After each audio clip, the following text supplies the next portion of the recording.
Hey everyone, this is Sakshi. Welcome to my YouTube channel. So आज हम पढ़ेंगे artificial intelligence class 9 का chapter number 1 introduction to artificial intelligence का part 3. So इस video में हम कवर करेंगे meaning of artificial intelligence, that definition, fields closely related to AI, different phases and developments of AI. In simple words, artificial intelligence can be defined as the ability of computer systems, that is hardware and software, to do tasks that normally require human brain to use intelligence. अब simple शब्दों में अगर हम कहें तो artificial intelligence computer systems की ability को कह सकते हैं, जो कि हार्डवेयर प्लस सॉफ्टवेयर दोनों के कंपोनेंट से बनती है. ओके, सो वो ऐसे काम करने के लिए रहती है जिसे ह्यूमंस अपने नॉर्मल इंटेलिजेंस से कर सकते हैं. Okay, so this definition describes commonly expected definition of artificial intelligence. Almost all the AI scientists will agree with it, but this definition leaves out definition of term intelligence, which causes a difference in opinion in the field. For understanding this, we have to understand the usage and meaning of the term human intelligence. अब ये definition तो चलो ठीक है, इस definition से हमें normal AI का मतलब तो आ जाता है समझ में, और all over world AI scientist ने भी कह दिया है कि हाँ ठीक है, ये डेफिनेशन काफ़ी है. लेकिन इस डेफिनेशन को पढ़ते समय एक छोटा सा डाउट रह जाता है कि व्हाट इज़ दिस इंटेलिजेंस. सो इस इंटेलिजेंस को समझने के लिए हमें पहले ह्यूमन इंटेलिजेंस को समझना पड़ेगा.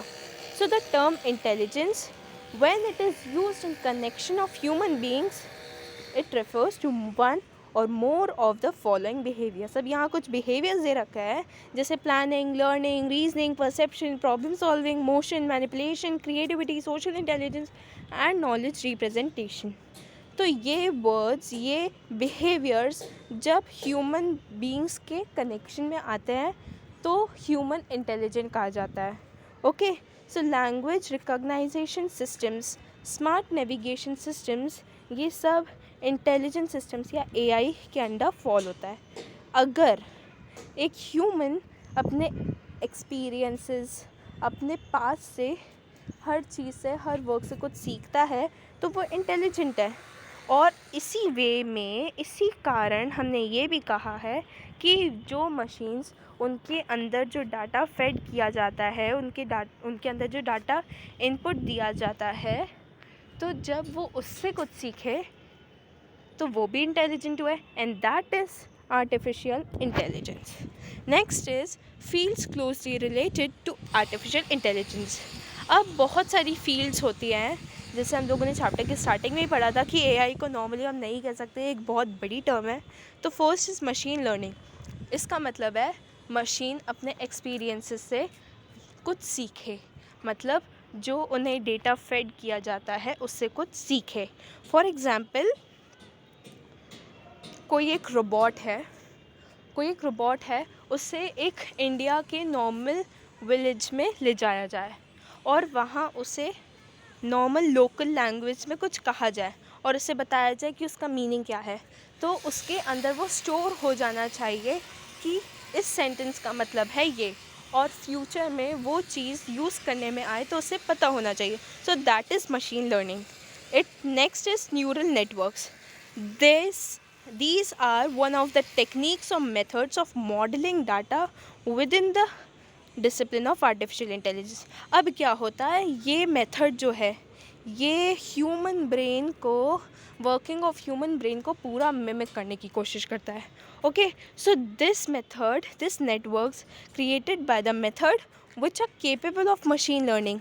मतलब उनमें मशीन लर्निंग होना चाहिए, उससे हेल्प लेके ये हमारी ह्यूमन ब्रेन को स्टिमुलेट कर सके. ओके, और आगे भी चैप्टर 3 में हम इसके बारे में और पढ़ेंगे. Next is data science. Data science मतलब ये एक ऐसी टर्म है जो कि बड़े बड़े डेटा को कलेक्ट करना, मैनेज करना और फिर उन्हें एनालाइज करने से रिलेटेड है. ओके, ये जो टर्म है AI की, ये टोटली डेटा पे डिपेंडेड है. ओके और यहाँ कुछ छोटे छोटे डेटा साइंस कॉन्ट्रीब्यूट्स हैं जो कि है managing big data, data acquisitions, data modelling, data analyse and data curation. So ये सब जो है छोटी छोटी चीज़ें, इनको और इजी करने के लिए, ये बहुत डिफ़िकल्ट है तो इन्हें इजी करने के लिए डेटा को मैनेज करके एनालाइज किया जाता है। Next term is robotics. What is robot? What are robots? Robots are the computing machines that have both hardware and software components in them. Okay. Then robotics is the field which deals with the construction and programming of robots. अब robots वो होते हैं, वो machines होती है, computing machine जिनमें hardware और software दोनों के कंपोनेंट्स हो। रोबोटिक्स एक ऐसी फील्ड है जो कि इन रोबोट्स को कंस्ट्रक्ट करने में, इनको बनाने में और प्रोग्रामिंग करने में। So next is AI contributes towards the software components of robots which can behave and work like human beings. For example देखो, कंप्यूटर विजन रोबोट्स को हेल्प करेगा सराउंडिंग्स को आइडेंटिफाई करने में, natural language processing natural local language को understand करने में help करेगा, न्यूरल नेटवर्क्स इमोशंस को मिमिक करने में हेल्प करेगा और मशीन लर्निंग उन्हें एक्सपीरियंसेस से सीखने देगी। Next is important phases in development of AI। अब यहाँ साइड में एक चार्ट दे रखा है, इससे आपको बहुत ज़्यादा इजीली समझ आ जाएगा कि किस टाइम पे क्या क्या हुआ था। So first is the first wave, जब ग्रोथ ऑफ इंटरनेट हुई थी, जब कंप्यूटर्स में, लैपटॉप्स में इंटरनेट आया था, तब उस टाइम पे इंटरनेट यूज़र्स बहुत बढ़ गए थे, अराउंड 10 बिलियन हो गए थे। सो वो था first phase of artificial intelligence. Second wave था जब मोबाइल इंटरनेट आया, जब लोगों के पास फ़ोन्स में इंटरनेट आ गया। Phones are very easy to carry, so they can carry it anywhere they can use the internet and the whole life started depending on it. Okay, so ये second phase था जिसे हम second wave भी बोल सकते हैं of artificial intelligence. Next is the third wave जो कि अभी के टाइम पे चल रहा है, which is the internet of things. अब ये इंटरनेट ऑफ थिंग्स क्या होता है? इंटरनेट ऑफ थिंग्स मतलब ऐसी अप्लायंसेस, ऐसे सेंसर्स जो कि स्मार्ट हो रहे हैं, मतलब इंटरनेट की यूज़ से जो स्मार्ट हो रहे हैं, मतलब कम्युनिकेशन की कैपेबिलिटी रखते हैं। So those are known as internet of things. अब इससे पता है इंटरनेट कनेक्टेड यूज़र्स बहुत बढ़ गए और वो 10 बिलियन से 50 बिलियन तक पहुंच गए। So this is known as third wave of AI। Next is fourth wave. अब ये जो फोर्थ वेव है, बहुत से साइंटिस्ट, फिलोसोफर सब इस पर रिसर्च कर रहे हैं और इन्होंने कहा है कि ये नेक्स्ट कमिंग वेव हो सकती है, मतलब जहाँ पे ट्रू AI इमर्ज होगा। सो जहाँ ऐसे रोबोट्स बनेंगे जो टोटली ह्यूमन बीइंग्स जैसे हों। ओके, सो आज के लिए इतना ही।